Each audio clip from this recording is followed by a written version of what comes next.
CGT Angkatan 11 SD Integral Lukman Al-Hakim Bondowoso, Kabupaten Bondowoso. Di sini saya tidak sendiri, saya ditemani oleh Ibu Hanifah Maisaro selaku wali kelas 3C. Assalamualaikum warahmatullahi wabarakatuh. Ibu Hanifah, apa kabar hari ini? Waalaikumsalam warahmatullahi wabarakatuh. Ibu, alhamdulillah baik. Bagaimana kabar Ibu? Alhamdulillah saya juga baik, Ibu. Begini ya Bu, kita hari ini bisa melakukan percakapan observasi. Nanti saya akan amati jalannya proses pembelajaran yang akan Ibu lakukan. Nah, adapun tujuan dari dilakukan kegiatan ini adalah untuk mengetahui dan juga akan mengevaluasi jalannya proses pembelajaran yang Ibu Hanifah lakukan di dalam kelas. Dan kenapa ini dilakukan?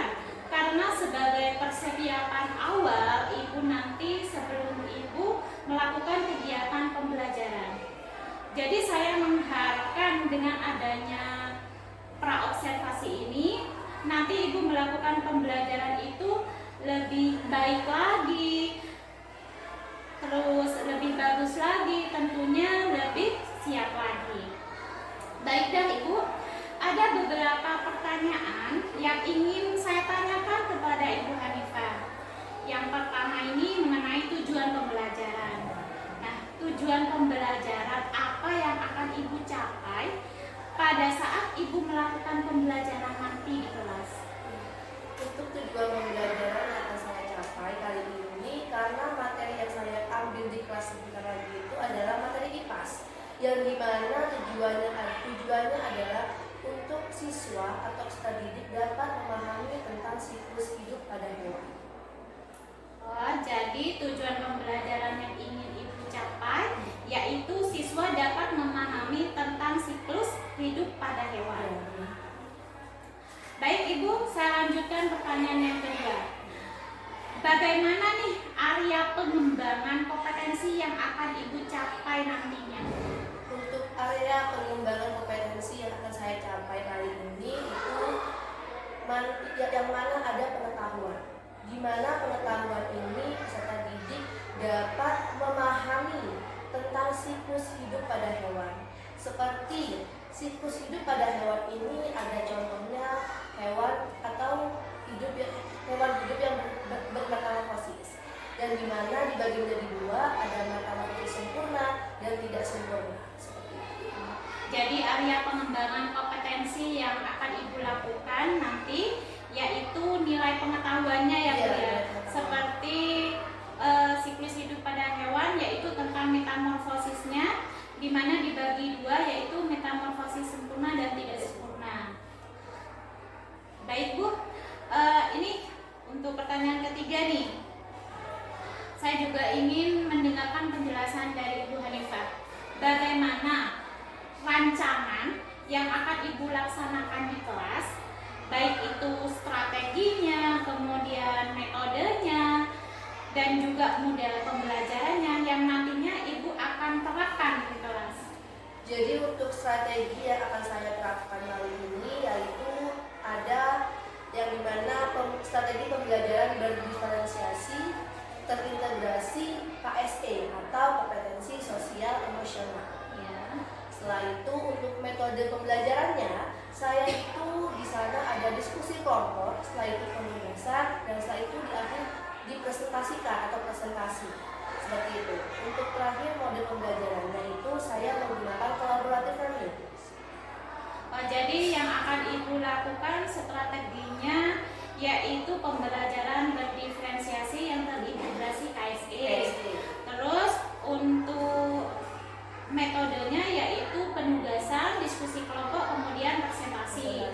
Dan untuk modelnya pembelajaran menggunakan collaborative learning. Baik Bu, untuk pertanyaan selanjutnya nih ya, bagaimana dengan medianya pembelajaran yang nantinya akan Ibu gunakan di kelas? Untuk media pembelajaran yang akan saya gunakan di kelas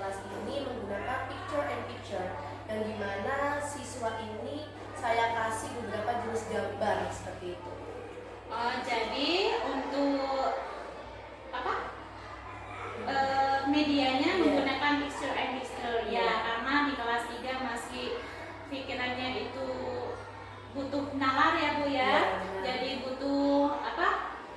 Contoh yang secara real itu ya. Nah, untuk kapan nih akan dilaksanakan pembelajaran yang akan Ibu lakukan di kelas? Pembelajaran ini akan dilaksanakan siang hari ini jam 2 setelah istirahat. Jadi rencana Ibu akan melaksanakan pembelajaran ini di siang ini jam kedua ya Bu ya. Nah, setelah istirahat. Nah, nanti saya akan ikut masuk di kelas ya Bu ya. Di jam kedua setelah istirahat. Saya akan melihat atau mengamati, kemudian akan mencatat hal-hal apa saja yang akan Ibu lakukan selama pembelajaran di kelas nanti.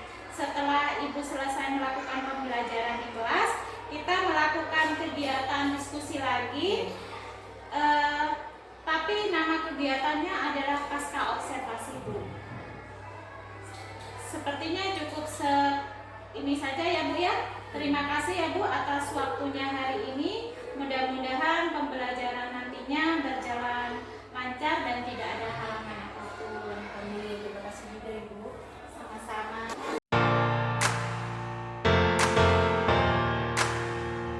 Assalamualaikum warahmatullahi wabarakatuh.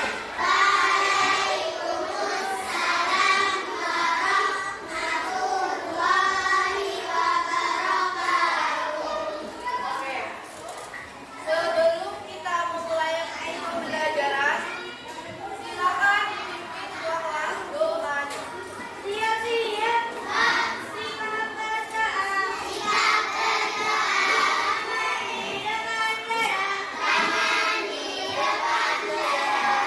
Untukkan kebenaran. Untukkan kebenaran. Belajar. Mati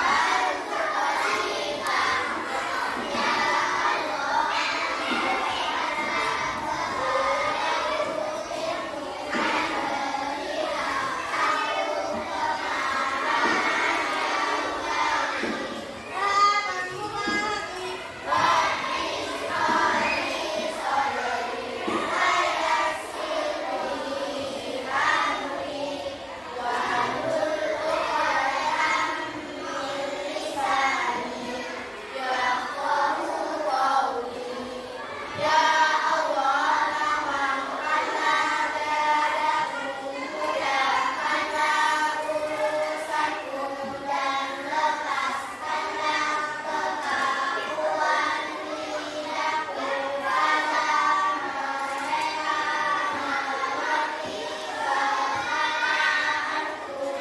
Siap-siap. Oke. Pelajaran hari ini adalah pelajaran IPAS.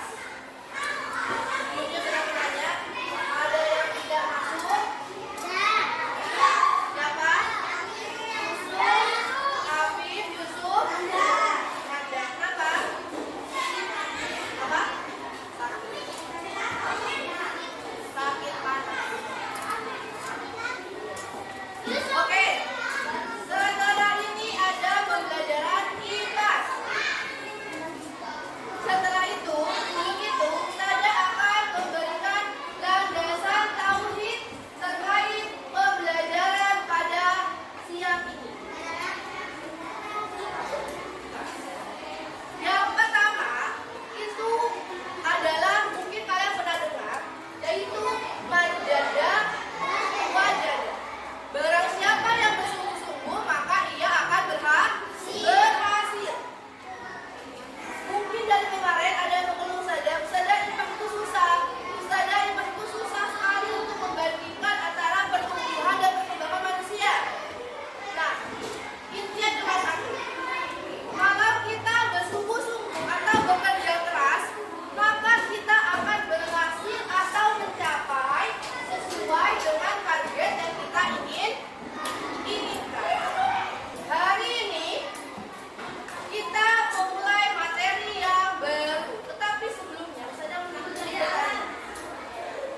Materi sebelumnya itu kita sudah mempelajari tentang siklus hidup pada manusia, yang dimana ada pertumbuhan dari bayi sampai apa?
apa? Itu perbedaannya.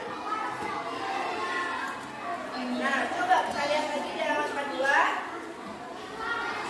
Itu ada gambar apa? Yang pertama, lalat. Oke. Kalian bisa tanya kepada Mas Adi. Kalau di metamorfosis pada belalang ini, dia mengalami perubahan bentuk tubuh atau tidak? Coba lihat jawabannya. Mengalami perubahan bentuk atau tidak? Tidak mengalami perubahan bentuk tubuh. Paham? Belalang setelah bertelur, dia menetaskan, dia ada nimfa 1. Setelah itu nimfa 2. Setelah itu nimfa 3.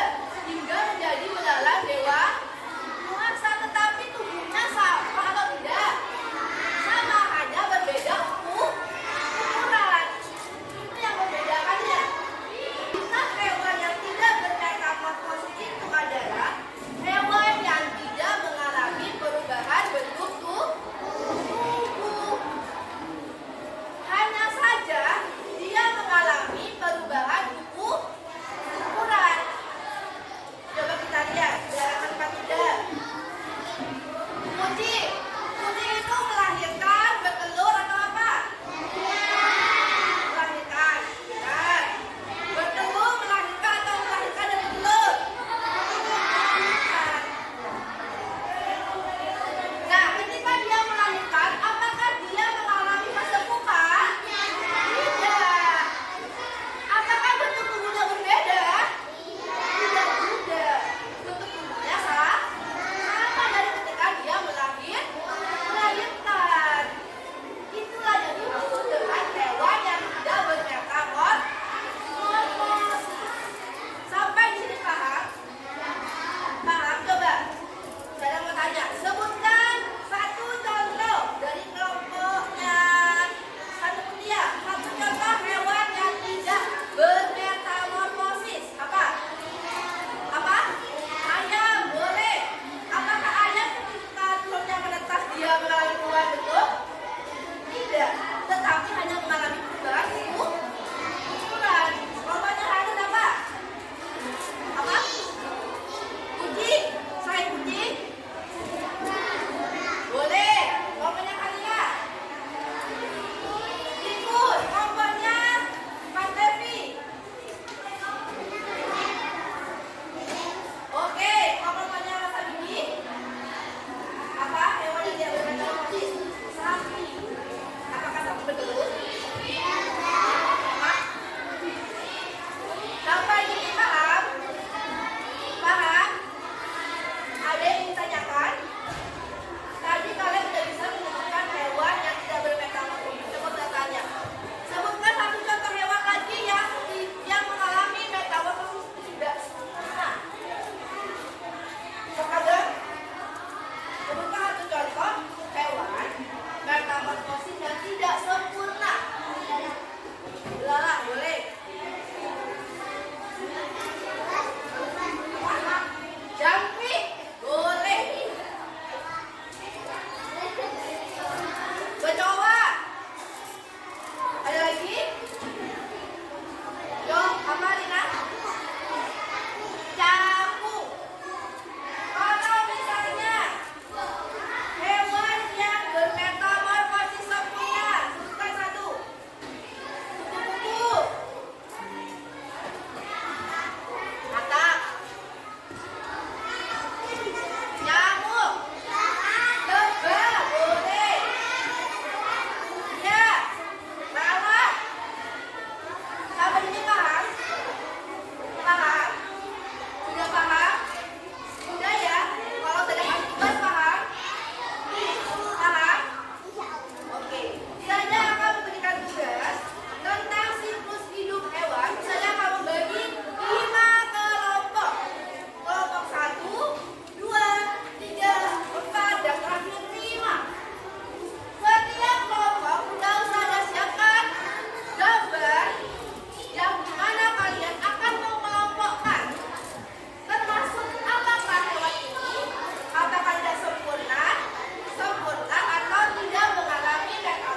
keseluruhan berjalan dengan lancar.